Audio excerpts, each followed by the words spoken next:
In our desert climate, we understand how important air conditioning is to our students and staff. Just like in our homes, the district can't always predict when issues may arise with our HVAC systems. Ahead of the upcoming school year, the Clark County School District Facilities team has been hard at work preparing our campuses to welcome students on August 11th.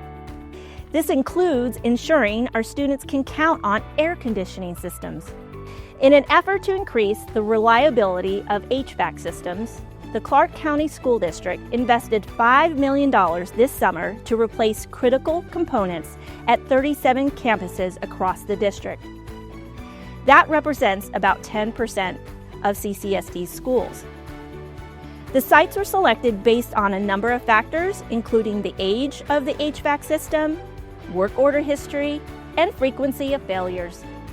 The district is confident this investment will pay dividends for all 375 plus campuses by reducing the number of larger repairs, so HVAC technicians are able to address smaller matters more efficiently and keep students and staff in their assigned classrooms so they can focus on learning.